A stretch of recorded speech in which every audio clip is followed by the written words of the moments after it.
Kasih Terima Tuhan. kasih sudah dikirim itu. Sukacita, amin. Ya. Kita tentu bersyukur karena Gereja Betel Indonesia terus dipakai Tuhan. Yang setuju katakan amin. Amin. Untuk menyatakan kemuliaannya bahkan generasi demi generasi. Saya ingat tahun 95 orang tua saya memutuskan gabung ke Sinode Gereja Betel Indonesia setelah 20 tahun di sinode yang lama. Jadi 95 gedung gereja baru dibangun, baru selesai, dan tiba-tiba dia meninggalkan gereja yang dibangun itu. Saya komplain sama orang tua saya tanya sama beliau, saya pas tamat SMA itu, Pak, kenapa pindah sinode? Kita kan sudah ada di gereja ini cukup lama, 20 tahun. Orang tua saya cuma punya satu jawaban, Bapak Ibu. Cuma satu yang dikatakan sama saya tidak melihat masa depan orang muda di sinode di mana kami ada pada waktu itu. Waktu saya terpilih jadi ketua DPR 2017, inilah yang saya sampaikan. Pada waktu itu saya diminta untuk bicara. Orang tua saya sudah bisa melihat visi ini 20 tahun yang lalu, di mana saya tidak bisa melihatnya, tapi ada pemimpin-pemimpin, ada orang-orang tua Bapak Ibu yang bisa melihat semua ini. Haleluya. Dan itulah sebabnya hari ini pun kenapa sinode kita, Sinode Gereja Betel Indonesia, memberikan sesi pembekalan ini di salah satu sesi pada MDMD tahun 2025 ini. Salah satu akronim dari Sahati, Bapak Ibu masih ingat kan? Aktivasi pemimpin muda. Dan Pak Rubin punya kerinduan supaya di gereja-gereja lokal pun ini terjadi ya, secepat mungkin, karena memang kita melihat Bapak Ibu yang dihadapi di pelayanan, ada banyak gereja yang ketika pemimpinnya tidak ada, ternyata tidak ada pemimpin yang bisa melanjutkan.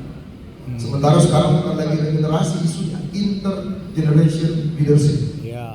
Bagaimana para pemimpin dari setiap golongan usia memimpin bersama-sama dalam waktu yang sama. Betul. Sehingga kita bisa melihat semua pelayanan itu bisa berjalan dengan baik. Amen. Karena inilah yang menjadi kerinduan daripada pemimpin-pemimpin dari sinode, supaya pengulitan itu benar-benar terjadi, mentoring itu benar-benar terjadi di setiap gereja lokal yang ada. Amin Bapak Ibu. Amin. Nah, saya punya waktu sangat singkat, karena dipesankan nyata ada ibadah pagi dulu. Saya akan coba menyampaikan dengan sebaik mungkin, ya. Nah, dalam bukunya Peter Scazzero mengatakan ya, bahwa ada begitu banyak pemimpin-pemimpin yang mengalami kelelahan dalam melayani. Dan tentu kalau pemimpin tidak sehat, maka tidak mungkin orang-orang yang dipimpin akan sehat. Jadi yang paling penting adalah bagaimana para pemimpin, bagaimana para gembala, hamba-hamba Tuhan, hidup mereka terus diubahkan, diperbarui, sehingga kehidupan mereka juga, emosi mereka juga menjadi emosi yang sehat. Dan dia memberikan beberapa indikator. Seperti apakah pemimpin gereja yang mulai kelelahan tersebut? Katakan mereka terlampau banyak yang dikerjakan, terburu-buru, kurang memuridkan, dan tidak ada keberlanjutan, lebih mementingkan pelayanan dibanding daripada kehidupan pernikahan atau keluarga. Dan kemarin Om Yudho sudah membahas ini buat kita semua, bagaimana kita supaya menjadi pemimpin yang sehat di dalam menggembalakan. Tapi kalau kita mau melihat Bapak Ibu, satu hal yang ingin disoroti dari DPA pada hal ini adalah bagaimana para pemimpin-pemimpin dipersiapkan memuridkan generasi. Itu hal yang sangat penting untuk kita perhatikan bersama-sama Bapak Ibu. Ada beberapa survei yang ditaruh di sana, saudara nanti bisa baca materinya. Tapi saya akan langsung ke apa yang kita pelajari dari 4 grafik di atas. Jadi ada beberapa survei dari RC yang menolong Bapak Ibu bisa melihat pelayanan generasi hari-hari ini seperti apa. Itu ada bukunya bahkan. Nah, jadi DRC sudah membuat buku spiritualitas generasi muda, hasil survei itu sudah dibukukan. Jadi Bapak Ibu Gembala harusnya punya buku tersebut supaya Bapak Ibu bisa dekat, supaya Bapak Ibu bisa tahu apa yang generasi ini bisa sedang disalurkan lewat hadapi. DPD. Tinggal dihubung ke Perul. Yang pertama, dari beberapa kali itu ternyata generasi Z dan milenial yang akan menjadi penerus gereja lokal ke depan cenderung memiliki indeks spiritualitas yang rendah. Jadi secara kerohanian, indeks spiritualitas mereka itu sangat rendah. Dan memang biasanya semakin bertambah usia, Bapak Ibu, harusnya mereka semakin bertumbuh. Tetapi persoalannya, kalau kita melihat kemajuan zaman sekarang, satu teknologi itu tidak bertahan bahkan 1 tahun. Ada penemuan yang baru. Itulah sebabnya dibutuhkan para pemimpin generasi muda yang mereka pun secara spiritual, secara rohani benar-benar mengalami pertumbuhan untuk menghadapi tantangan zaman. Kemudian generasi Z, milenial itu memiliki gambar diri yang rendah. Jadi mereka menilai diri mereka itu salah. Mereka menilainya dengan apa yang mereka lakukan. Mereka menilai dengan apa yang ada pada mereka. Jadi gambar diri mereka itu sesuatu yang sangat rendah karena menaruh gambar diri, nilai diri mereka pada hal-hal yang laku, baik itu prestasi, pekerjaan, mereka menaruh di sana. Karena itu dibutuhkan Bapak Ibu tema yang relevan untuk menjawab keresahan mereka tentang gambar diri mereka yang keliru tersebut. Kemudian 62 remaja di gereja lokal merasa bahwa gereja lokal mereka tidak relevan dengan mereka. Jadi gereja lokal itu tidak bisa memberi jawaban akan kebutuhan yang mereka pikirkan. Dan inilah tugasnya DPA dan juga memang gembala-gembala untuk memikirkan ulang apa yang harus kita berikan, apa yang harus kita lakukan untuk melayani generasi. Nah, bagaimana strategi mentoring untuk mempersiapkan pemimpin masa depan? Ini kumpulan ringkasan dari 2 buku, yaitu bukunya Peter Scazzero tadi dan juga John Maxwell, Developing the Leaders Around You. Bagaimana kita bisa mempersiapkan, memperlengkapi pemimpin-pemimpin di sekitar kita. Ada 5 yang bisa kita lihat Bapak Ibu yang perlu kita lakukan supaya kita bisa melahirkan pemimpin-pemimpin untuk masa depan di gereja lokal kita masing-masing. Yang pertama, membangun hubungan yang autentik. Bagaimana kita para pemimpin bisa connect dan relate dengan kehidupan mereka. Satu waktu saya jalan dengan teman saya yang berbuat seumur. Anak saya Johan yang paling besar tahun ini kuliah. Dan dia juga punya anak seumur dengan anak saya. Dan ketika mereka ngobrol sepanjang jalan dari Jakarta sampai Tangerang Bapak Ibu, saya tanya teman saya, kamu tahu nggak apa yang dibahas anak-anak kita di belakang? Dia bilang, nggak tahu ya, tapi mereka seru ya. Seru tapi kita nggak ngerti apa yang dibahas Bapak Ibu. Karena apa? Bahasanya sudah berbeda. Ya. Sehingga kita perlu secara sengaja Bapak Ibu membangun hubungan yang benar-benar bisa relate dengan mereka. Karena itu Joy Bonifacio mengatakan demikian, it is always relationship before discipleship. Oke. Ini bicara tentang hubungan. Para gembala selalu ingin belajar bagaimana punya modul-modul program-program yang bisa memuridkan mereka. Ikut ada gereja yang lagi pakai Tuhan, kita tentu bagus untuk bisa belajar bersama-sama. Tetapi Bapak Ibu yang dikasihi Tuhan, para pemimpin, gembala, saya sebagai gembala, ternyata kita gagal untuk apa? Untuk membangun hubungan terlebih dahulu sebelum Bapak Ibu Hubungan pemuridan. bukan pemurid. Itulah yang Yesus lakukan. Dia tidak memberikan seperangkat aturan buat saudara, tapi dia datang dari surga ke dunia ini, membangun hubungan dengan kita manusia yang berdosa, dan disitulah baru ada tuntunan kebenaran. Sering saya katakan bahwa firman Tuhan itu bukan tuntutan tapi tuntunan. Bangsa Israel keluar dulu dari Mesir, baru dikasih firman. Jadi membangun hubungan ini menjadi hal yang sangat penting. Dan Maxwell mengatakan, people don't care how much you know until you know how much you. Mereka tidak peduli berapa banyak yang saya dan saudara tahu. Satu waktu Bapak Ibu, kita pernah dengan Arif bawa pemimpin-pemimpin muda ini belajar ke Singapura. Ada namanya APLT, Apostolic Diplomatic Leaders Training. Jadi dia seluruh Indonesia. Dan waktu kita ngobrol dengan mereka bahkan tidak tahu apa itu DPA Bapak Ibu. Yang bawa mereka pun mereka nggak tahu. Apalagi siapa ketuanya, pasti nggak tahu saudara-saudara. Jadi saya ngobrol sama dia. Tetapi dalam 2 minggu kami di sana, kami bangun hubungan. Dan ternyata memang buat mereka yang lebih penting bukan berapa banyak yang kita tahu, tapi bagaimana kita peduli, bagaimana para pemimpin benar-benar mau memperhatikan kehidupan mereka. Satu waktu seorang pelayan musik, dia telepon teman saya, saya mau ketemu dong. Oke, kenapa?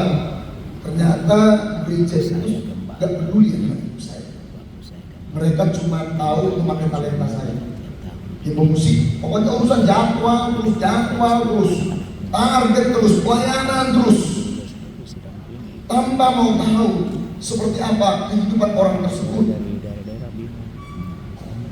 Jadi Bapak Ibu yang dikasihi Tuhan, para pemimpin gereja, pertanyaannya adalah apakah kita menaruh perhatian untuk para pemimpin-pemimpin yang ada di sekitar kita.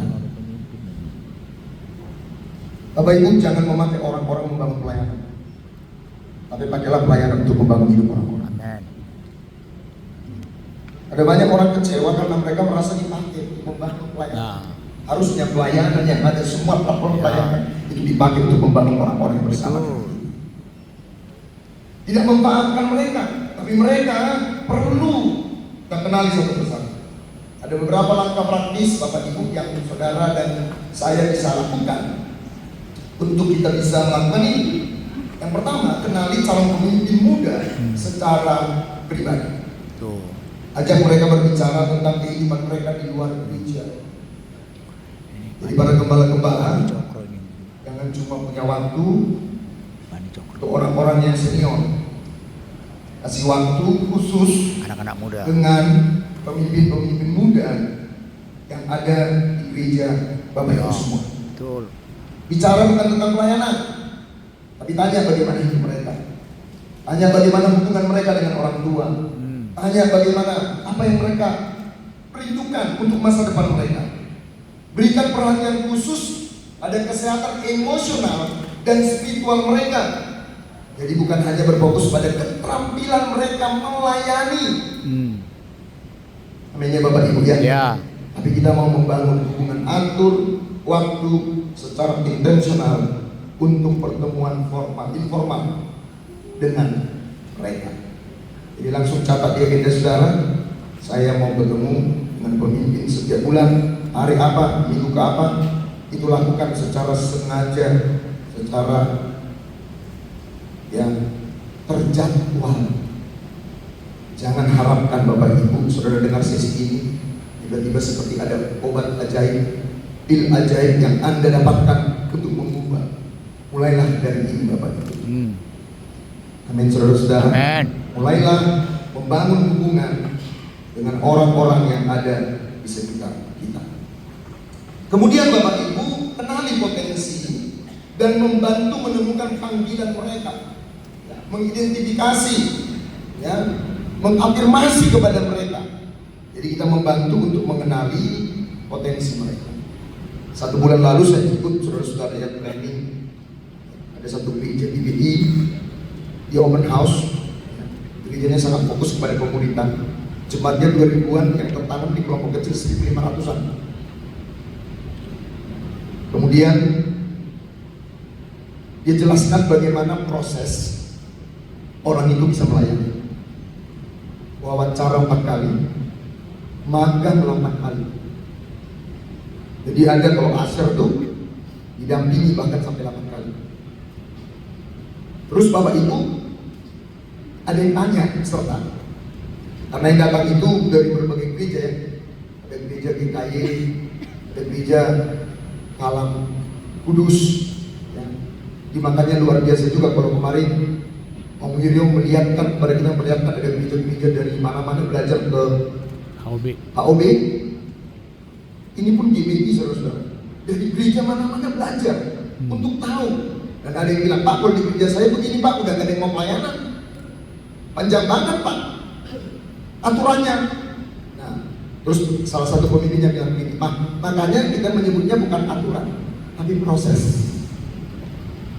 Jadi proses di mana mereka bisa menemukan karunia mereka. Dan di situ kita kesempatan wawancara sampai 4 kali.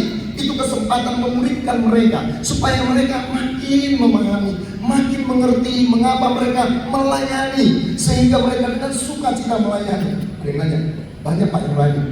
Banyak. Karena apa saudara-saudara?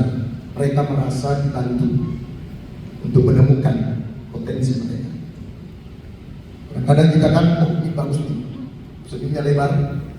Ya, kalau ngomong pasti bisa jadi asal. Belum ada training, belum ada saudara-saudara yang modeling, dia tak pernah tahu. Yang penting kamu langsung pelayanan.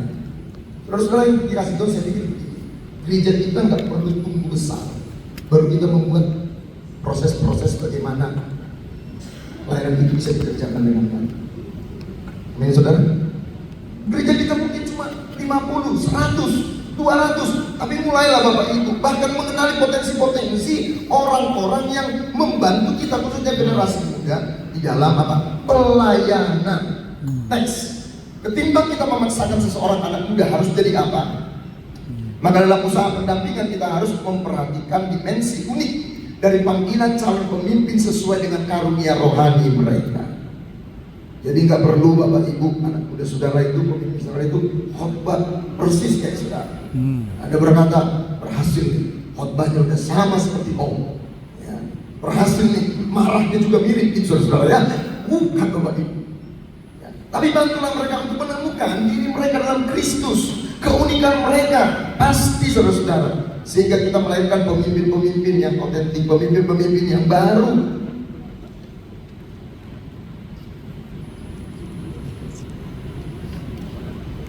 Dan perhatikan Bapak Ibu, setiap pelayanan bukanlah kesempatan untuk anak-anak muda kita untuk mereka bisa terlibat dalam pelayanan. Jadi ada tempat-tempat di mana bisa talenta mereka, karunia mereka itu bisa dipakai, bisa dilatih, bisa dibentuk, karena kita memberikan kesempatan kepada mereka. Yang ketiga, memberikan teladan dan praktek. Kita menjadi model Bapak Ibu. Kemarin seperti Pak Widodo katakan Widodo, saudara ngajarin tentang keuangan yang merdeka. Anak-anak muda itu, saudara pun harus jujur dalam mengelola keuangan. Anak muda sekarang itu, saudara-saudara ya, mereka itu sangat apa? Cerdas. Suatu waktu saya khotbah perpuluhan Bapak. Terus ada anak muda yang baru 3 minggu di gereja kita. Dia bilang sebenarnya Pak Yoel, apa tahu nggak? Kami itu bukan nggak tahu tentang perpuluhan. Memang ada yang terpapar juga, dia bilang. Tapi ada isu satu hal yang perlu mungkin para pemimpin perhatikan. Kami itu seperti kehilangan kepercayaan.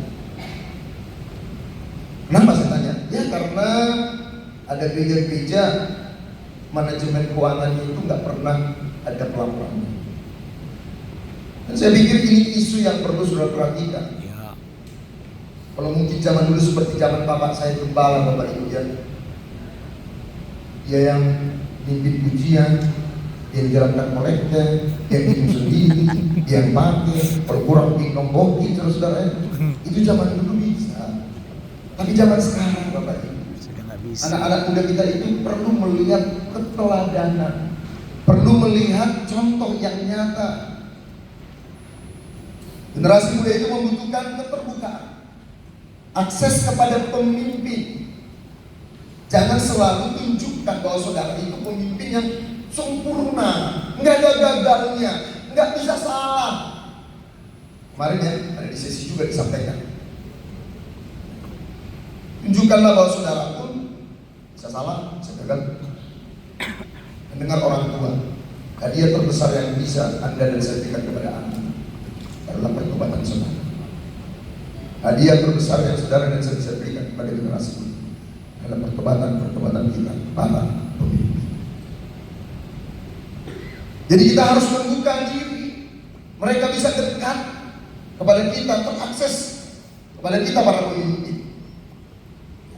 Yang keempat, memberikan pelatihan dan umpan balik. Ya. Ada equipping. Bagaimana mereka diperlengkapi.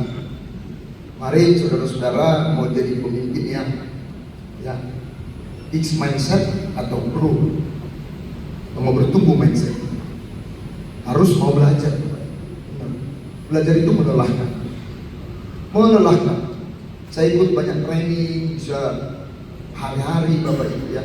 Belum lagi kita harus training itu kita aplikasikan. Tapi jemaat itu terberkati Bapak. Amin. Dia tahu gembalanya itu rajin belajar, dia tahu, dia bisa rasakan lewat khotbah, lewat pengajaran. Itu kalau khotbahnya mutar-mutar itu terus Bapak Ibu ya nasi goreng, yang dipanas-panasin ya, harus itu udah basi, tapi dipanasin lagi Bapak Ibu ya. Maaf bilang Pak, nggak ada khotbah lain lagi ya Bapak. Kita harus mau belajar, amin Bapak Ibu. Amin.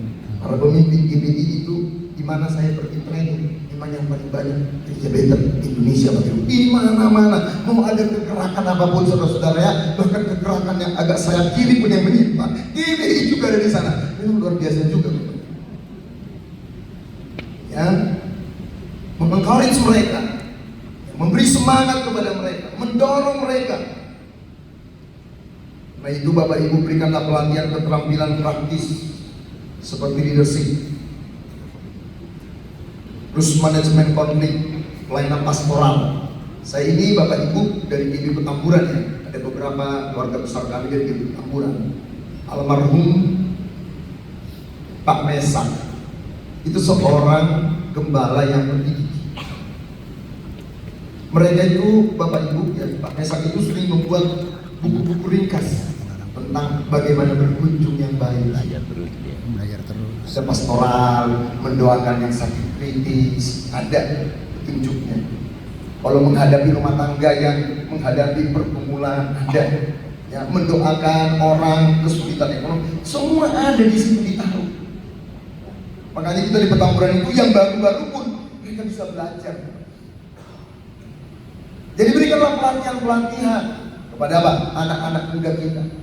Dan saudaralah harusnya ya, yang paling bertanggung jawab, amin Bapak Ibu, untuk apa? Untuk bisa melatih mereka ya. Berikan umpan balik yang membangun setelah mereka mencoba tugas tertentu. Saudara bisa memberikan koreksi. Saya pertama sekali khotbah di Petamburan, ada Tante Oli Mesa. Saudara tahu dong Bapak Ibu ya, Tante Oli di depan dengerin. Saya pasti karena baru pertama sekali Bapak Ibu, ada yang salah nggak? Tante Oli panggil saya. Makasih ya kamu sudah. Tante kasih masukan.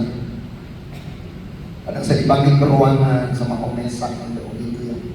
Saya ingat betul, saya pernah dikasih satu buku itu yang dia tulis nama saya pendeta. Saya belum pendeta, masih pendeta muda. Om bilang kamu nanti suatu saat jadi pemimpin.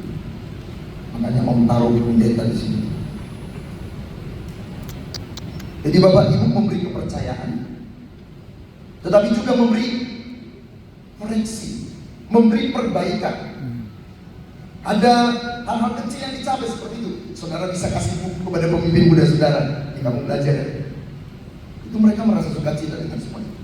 Dorong mereka untuk menghadiri apa? Seminar atau mengikuti kursus training-training yang ada. Arahkan mereka, kasih tahu mereka. Saya pernah ketemu pemimpin Bapak Ibu, ya benar. Saya nggak mau Pak kirim pemimpin saya ke gereja. Kenapa Pak? Saya bilang, ya nanti dia pulang-pulang untuk saya harus seperti gereja itu, gitu saudara. Ini pendeta GBI. Ternyata Bapak Ibu dia trauma katanya. Karena apa? Karena anak muda yang kirim training mau seperti gereja itu. Kita kan beli lampu aja susah Pak. Beli lampu satu aja kadang-kadang harus doa puasa dulu gitu saudara ya. Apalagi lampu yang muter-muter gitu Pak. Ya kami nggak bisa loh Pak. Gitu kan saudara ya. Saya pikir itu hal yang keliru Bapak Ibu. Dia bisa memulihkan pemimpin mudanya dengan memberitahu kan bahwa esensi kita ikut ini bukanlah untuk mengkopi semua pelayanan yang ada di sana, memindahkan ke sini bukan. Kita bisa berkontekstualisasi, kami temukan intinya, bagaimana mereka maju, bagaimana mereka mengatur meeting mereka, bagaimana mereka membuat visi mereka. Itu kan yang harusnya, bukan hal-hal yang luar, tapi hal yang esensi sehingga mereka bisa bertumbuh juga. Kita mungkin tidak bisa melakukannya sendiri. Makanya Bapak Ibu di GBI ini pesan sponsor ya, dari Departemen Pemuda dan Anak. Itu banyak sekali Bapak Ibu pembekalan. Dan saya melihat setelah Pak Jeffrey Daniel Pham sekarang memimpin, itu jauh lebih baik sebelum saya memimpin. Tentu kita bersyukur untuk itu, amin saudara. Ya. Dan nanti ada ya, acara DPA Bapak Ibu. Jangan sampai Bapak Ibu tidak ikut kalau ditampilkan. Nah ini dia, ya Collab Fest 2025. Ya, coba Bapak Ibu lihat nih, ya bisa di capture juga, bisa di follow juga IG-nya DPA. Di situ ada informasinya. Ya. Total hadiahnya berapa? 60 juta. Wow. Ya. Di Christ Cathedral, apalagi di Banten Bapak Ibu, ini di Banten, jangan sampai Banten nggak ada yang harus lebih banyak yang ikut, amin saudara. Di Banten ada satu video kalau ditayangkan.